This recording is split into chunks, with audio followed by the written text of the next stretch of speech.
Mm. Mm-hmm. Hey, I'm Ken. This is Losing in 2025. Welcome to the week 37 update. I've got a few things I want to share with you this week, but it's not going to be a long one. Lately, my weekly updates have been pretty long, but not today. Today, we're going to keep it short, and let me get right to it.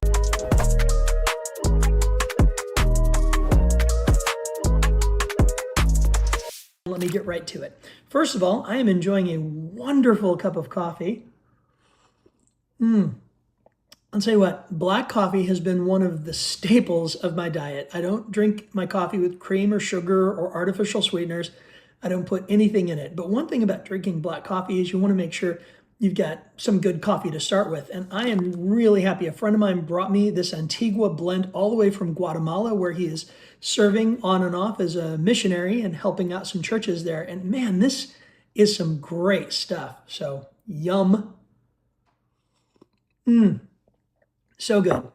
What I also have here is a bowl of a brand new recipe that I made today.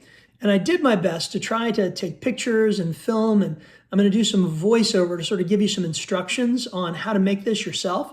But then I need you to help me give it a name, because I really don't know what to call it. It's right here. That's what it looks like served over some brown rice. But I'll show you everything that's in it, exactly how I made it, and I'll kind of talk you through it. Forgive the cinematography. It leaves something to be desired, although my daughter did a great job on the part that she filmed. I do want to say that. But anyway, once I show you what's in it and how it's made, maybe you can tell me in the comments what I've done or what I've made. Is it a soup? Is it a dal? Is it a curry? I really don't know what it is, except that it's good. We start the recipe off with an onion, which we'll chop real quickly and then toss that right into the Dutch oven with no oil. I don't use oil on this. I just water saute it in a little vegetable broth. We'll add some better than bouillon, which is delicious, and some Thai red curry paste, a little bit of tomato paste, not using the whole can, just a couple tablespoons. Dice up a potato, get it all nice and chopped. We're going to toss that right in with the onions and the pastes.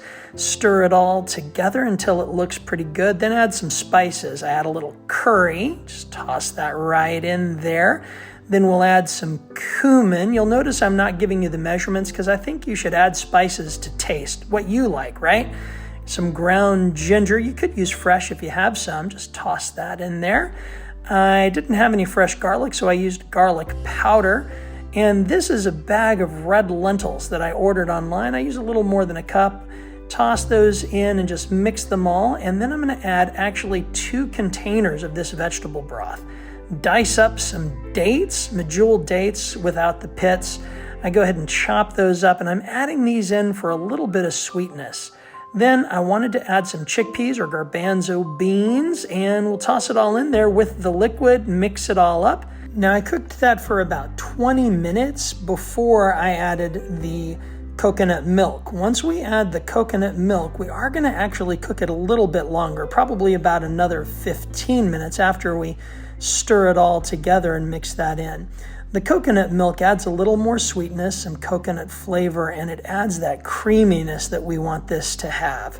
So again, it was about 20 to 25 minutes before I added the coconut milk, and then probably another 15 to 20 minutes afterwards to make sure everything's cooked down. Then I added some nutritional yeast just to give it sort of a toasty, buttery flavor, which was really great. At the very end, or at least almost at the end, I add in some frozen peas, corn, and carrots.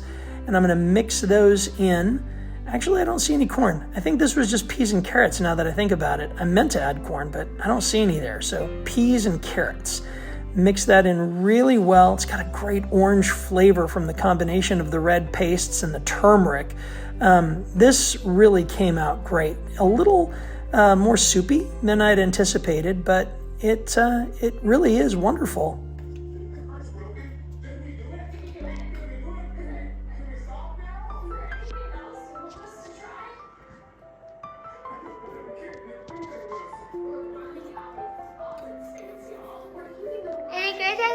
Good. So there you have it. I'm not sure what to call it, but it is delicious. If you could leave a comment telling me what you think I've made. Whatever it is you guys decide, that's what its name will be. Is it a soup? Is it a dal? Is it a curry? I couldn't tell you. You tell me. What have I made? I can tell you this. It tastes great. On another note, just to give you a quick update on where I am this week, my weight has stayed about the same. I've been a little up, a little down, sort of fluctuating a bit. Last week, I lost 5 pounds, and that was a lot for 1 week. And so the fact that my body is stabilizing this week is not something that bothers me at all. That's going to be the nature of weight loss. Some weeks you're going to lose a lot. Some weeks you're going to gain a little. It fluctuates.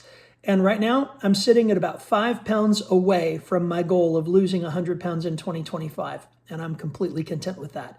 I'm sure that 100-pound weight loss will appear sometime over the next couple of weeks. And when it does, I am ready to celebrate. And I'm already making plans for what my next goal is going to be. So stick around, subscribe if you haven't already, and let's complete this journey together. Have a great day.